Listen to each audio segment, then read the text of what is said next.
जी बेटा अस्सलाम वालेकुम। बेटा आज हम 10th क्लास का लेक्चर नंबर 19 डिस्कस करेंगे। टॉपिक है हमारा नेफ्रॉन। इससे पहले हमने डिस्कस किया था स्ट्रक्चर ऑफ किडनी। अब हम नेक्स्ट टॉपिक की तरफ चलते हैं, नेफ्रॉन।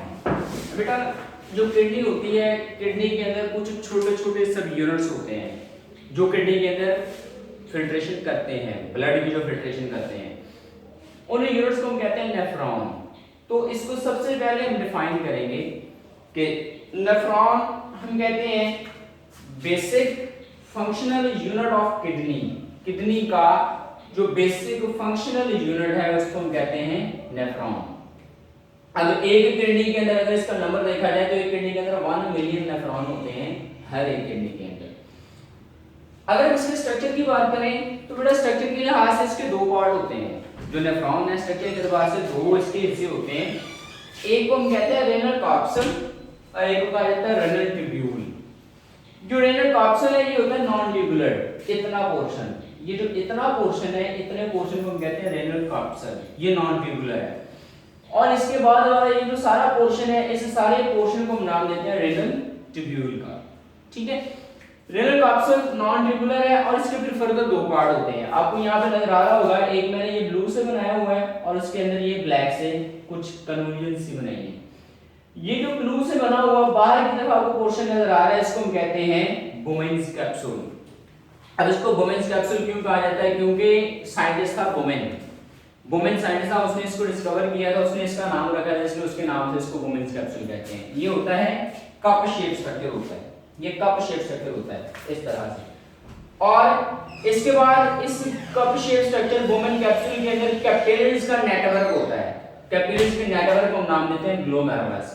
ठीक है, तो दूसरा पार्ट इसका ग्लोमेरुलस है, that is the network of capillaries. ठीक हो गया। और रेनल ट्यूब्यूल जो है यहां से शुरू हो जाती है। पहले पोर्शन को हम कहते हैं प्रॉक्सिमल कन्वोल्यूटेड ट्यूब्यूल। पहला पोर्शन कहलाता है प्रॉक्सिमल कन्वोल्यूटेड ट्यूब्यूल। प्रॉक्सिमल का मतलब होता है नजदीक होना।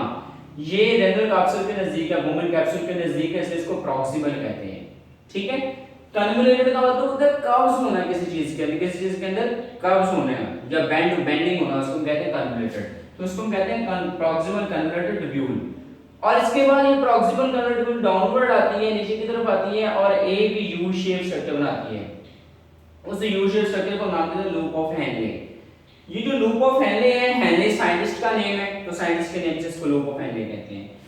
फिर ये लूप ऑफ हेनले जब ऊपर की तरफ जाती है, अपवर्ड जाती है, तो ऊपर जाके यहाँ पे एक फिर कन्वर्जन वाला पोर्शन बनाते हैं जिसको हम कहते हैं डिस्टल कन्वोल्यूटेड ट्यूब्यूल। नाम दिया जाता है उसको डिस्टल कन्वोल्यूटेड ट्यूब्यूल का। डिस्टल का वर्ड है डिस्टेंस से, मतलब ये बोमेन कैप्सूल से दूर है, ये बोमेन कैप्सूल से दूर है, इसलिए इसको कहते हैं डिस्टल कन्वोल्यूटेड ट्यूब्यूल। फिर उसके बाद लास्ट पोर्शन इसका है collecting duct. Distal convoluted tubule के बाद यहाँ पे बनता है कलेक्टिंग डक्ट, और ये जो कलेक्टिंग डक्ट होती है फिर जाके यूरेटर के अंदर ओपन होती है। ये जो इसके स्ट्रक्चरल पार्ट है। अब ये नेफ्रॉन काम किस तरह से करता है? Functioning of kidney. जो किडनी है, किडनी ने ब्लड को किस तरह से फिल्टर करना है। अब बेटा जो किडनी है ना, किडनी का जो बेसिक फंक्शन होता है, किडनी का जो बेसिक फंक्शन होता है, बेसिक फंक्शन इसका होता है यूरिन फॉर्मेशन। किडनी का जो बेसिक फंक्शन है, वो बेसिक फंक्शन इसका है यूरिन फॉर्मेशन। Urine formation. अब ये जो यूरिन फॉर्मेशन है ये स्टेप्स में होती है। यूरिन की जो फॉर्मेशन है वो 3 स्टेप्स के अंदर होती है। एक को हम कहते हैं प्रेशर फिल्ट्रेशन, एक को हम कहते हैं सेलेक्टिव रीअब्जॉर्प्शन, एक को हम कहते हैं ट्यूबुलर सिक्रीशन। ठीक है, पहले हम प्रेशर फिल्ट्रेशन की बात करते हैं। प्रेशर फिल्ट्रेशन में जब रेनल आर्टरी जब किडनी के अंदर एंटर होती है तो वो डिवाइड होती है। उसके डिवाइड होने से एक आर्ट्रियोल बनती है, उसको हम कहते हैं एफेरेंट। ए से अराइवल होता है एफेरेंट आर्ट्रियोल। वो आर्ट्रियोल जो ब्लड को नेफ्रॉन के अंदर ले गया है, उसको हम कहते हैं एफेरेंट आर्ट्रियोल। तो एफेरेंट आर्ट्रियोल से ब्लड जब एंटर होता है नेफ्रॉन के अंदर तो उसका प्रेशर ज्यादा होता है। तो ये जो बोमेन कैप्सूल होता है इसके अंदर जगह जगह पे होती है परफोरेशंस, जगह जगह पे पोर्स होते हैं। तो ये जब एफेरेंट आर्ट्रियोल नेफ्रॉन के अंदर एंटर होती है तो एंटर होकर ये फर्दर कैपिलरीज में डिवाइड हो जाती है। कैपिलरीज के अंदर डिवाइड होगी तो इसमें से बहुत सारा मटेरियल वाटर, साल्ट्स और ग्लूकोज फिल्टर हो जाएगा। यहाँ पे वाटर, साल्ट्स और ग्लूकोज फिल्टर हो जाएंगे और वाटर, साल्ट्स और ग्लूकोज फिल्टर होने के बाद वो मटेरियल आ जाएगा इस बोमेन कैप्सूल में और उस मटेरियल को हम नाम देंगे ग्लोमेरुलर फिल्ट्रेट का। ठीक है, तो जो ग्लोमेरुलर फिल्ट्रेट है उसके अंदर वाटर भी होगा, साल्ट्स भी होंगे, कुछ आयंस भी होंगे और ग्लूकोज भी होगा और कुछ अमाइनो एसिड्स भी होंगे। ठीक है, तो प्रेशर फिल्ट्रेशन का काम सिर्फ और सिर्फ रेनल कैप्सूल के अंदर होता है, रेनल ट्यूब्यूल के अंदर वो काम करता है, सिर्फ रेनल कैप्सूल सिर्फ इतने पोर्शन में ब्लड को फिल्टर कर लिया जाता है। ठीक है, इतने पोर्शन में ब्लड को फिल्टर कर लिया जाता है। अब ग्लूकोज भी गुजर जाता है बोमेन कैप्सूल से, कैपिलरीज में से निकल के ग्लूकोज भी इधर आ जाता है, वाटर भी आ जाता है, साल्ट भी आ जाते हैं, लेकिन प्रोटीन्स और आरबीसीज और डब्ल्यूबीसीज वो इन कैपिलरीज को क्रॉस नहीं करती। क्यों? क्योंकि उनका साइज बड़ा होता है, साइज ज्यादा होने की वजह से वो यहाँ पे फिल्टर नहीं होते। ठीक है, अब नेक्स्ट ट्यूबुलर पोर्शन शुरू होता है, उसको वो वाला ट्यूबुलर पोर्शन के अंदर जिसको हम रेनल ट्यूब्यूल कहते हैं, रेनल ट्यूब्यूल के अंदर नेक्स्ट स्टेप होना है सिलेक्टिव रीअब्जॉर्प्शन। इसको हम सिलेक्टिव रीअब्जॉर्प्शन क्यों कहते हैं? क्योंकि नेफ्रॉन के रेनल ट्यूब्यूल के हर एक पार्ट में सिलेक्टिव मटेरियल की रीअब्जॉर्प्शन होगी। जो प्रॉक्सिमल कन्वोल्यूटेड ट्यूब्यूल है, जो प्रॉक्सिमल कन्वोल्यूटेड ट्यूब्यूल है, जब ग्लोमेरुलर फिल्ट्रेट इस ग्लोमेरुलस में से निकल के बोमेन कैप्सूल में से निकल प्रॉक्सिमल कन्वोल्यूटेड ट्यूब्यूल में आता है तो उसका 99% मटेरियल रीअब्सॉर्ब हो जाता है, क्योंकि वो जो मटेरियल यहां से निकल के आया है उस मटेरियल के अंदर कुछ एसेंशियल मॉलिक्यूल्स मौजूद हैं, उसके अंदर वाटर भी है, उसके अंदर ग्लूकोज भी है, उसके अंदर कुछ एसेंशियल साल्ट्स भी मौजूद है जो कि चाहिए, कुछ एसेंशियल आयंस भी मौजूद है जो ब्लड को चाहिए, जो ब्लड के लिए दोबारा रीअब्सॉर्ब करवाने हैं। ठीक है, तो 99% मटेरियल रीअब्सॉर्ब होगा कैसे? प्रॉक्सिमल कन्वोल्यूटेड ट्यूब्यूल के अंदर तीन चीजें, वाटर, ग्लूकोज, साल्ट्स। जो ये वाला पोर्शन है, इस वाले पोर्शन में वाटर, ग्लूकोज और साल्ट्स रीअब्सॉर्ब होंगे ब्लड कैपिलरीज में, क्योंकि इसमें के ब्लड कैपिलरीज होती हैं। मैंने डायग्राम के अंदर नहीं बनाई हुई, लेकिन ब्लड कैपिलरीज के अंदर होती नहीं है, ई फेरेट आर्टरी होती है। ई फेरेट आर्टरी में फर्दर यहाँ पे जब ये इस तरफ जाएगी ई फेरेट आर्टरी हो तो इस तरफ जाके ये फर्दर डिवाइड होगी और फर्दर डिवाइड होके ये बना देगी कैपिलरीज, जिसको मैं डॉटेड लाइन से शो कर रहा हूँ, जिसको मैं डॉटेड लाइन से शो कर रहा हूँ, ये डिवाइड होके बनाएगी कैपिलरीज और इस पूरे के पूरे नेफ्रॉन के गिर्द कैपिलरीज मौजूद होंगी, कैपिलरीज मौजूद होंगी जिसके अंदर मटेरियल रीअब्सॉर्ब होगा। तो ये प्रॉक्सिमल कन्वोल्यूटेड ट्यूब्यूल में से वाटर, साल्ट्स और ग्लूकोज निकल के ब्लड कैपिलरीज के अंदर रीअब्सॉर्ब हो जाएंगे। जो साल्ट्स होंगे, साल्ट्स रीअब्सॉर्ब होंगे एक्टिव ट्रांसपोर्ट के जरिए से। ठीक है, ग्लूकोज और साल्ट्स एक्टिव ट्रांसपोर्ट के जरिए से रीअब्सॉर्ब होंगे और जब इन कैपिलरीज के अंदर साल्ट्स एक्टिव ट्रांसपोर्ट के जरिए से रीअब्सॉर्ब होंगे तो कैपिलरीज का एनवायरनमेंट हो जाएगा हाइपरटोनिक, तो वाटर फिर ऑस्मोसिस के जरिए से रीअब्सॉर्ब हो जाएगा। ठीक है, फिर इसके बाद ये वाला क्वेश्चन आता है descending loop of Henle. Descending loop of Henle, descending मतलब होता है डाउनवर्ड आना, नीचे की तरफ आना।